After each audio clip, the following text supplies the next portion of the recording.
ते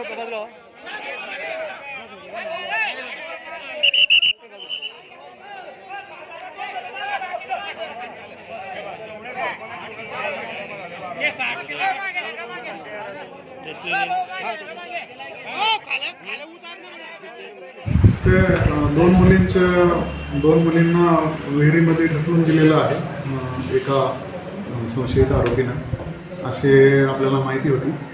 त्याच्यावरून सदर संशयित आरोपीला आता पोलिसांनी ताब्यात घेतलं आहे। दुसरा एक संशयित आरोपी आहे, त्याला पण ताब्यात घेतलं आहे। दोन्ही संशयित आरोपी पोलिसांच्या ताब्यात आहेत आणि त्याच्या आता चौकशी सुरू आहे। आणि मुलीचे जे मृतदेह आहेत ते विहिरीमधून काढलेले आहेत। तर तिथे त्यांचे पुढचे जी प्रोसेस आहे इन्व्हेस्टिगेशनची, फॉरेन्सिकची टीम आपली स्पॉटवर आहे, फॉरेन्सिक व्हॅन, त्याच्यानुसार ते पंचनामा वगैरे त्यांचा सुरू आहे।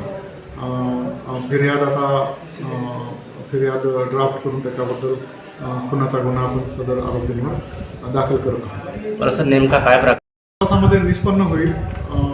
प्रथमदर्शनी ते संशयित आरोपी आहेत, त्यांनी त्या मुलींना विहिरीमध्ये ढकलून त्यांचे खून केलेला आहे असं प्राथमिक तपासामध्ये निष्पन्न होत आहे।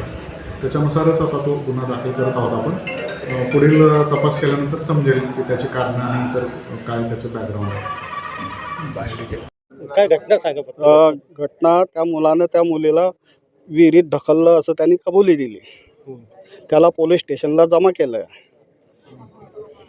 कुठे चालले होते मुली हे सकाळी? ट्युशनला सकाळी। किती वाजायची घटना आहे? हे सकाळी तरी 7 वाजायची। गावामध्ये कसं माहीत पडलं? गावामध्ये त्याला त्या CCTV कॅमेरे चेक केल्यानंतर, ग्रामपंचायतीला चेक केल्यानंतर गावात माहिती पडलं। तर मग आता ते मुली जे आहेत ते किती वर्षाचे होते आणि त्या 9वीला होत्या। काल त्यांनी आपला 26 जानेवारीचा कार्यक्रम केला। तिथं त्यांनी चांगला आयोजन केलं होतं, तिथं त्यांनी भाग घेतला होता। मग काय राग वगैरे काय आता त्यांचं चौकशीच कळेल। तो मुलगा पण शाळा शिकत होतो का? मुलगा नाही, शाळा शिकत नव्हता, नारायण भाऊ शिका।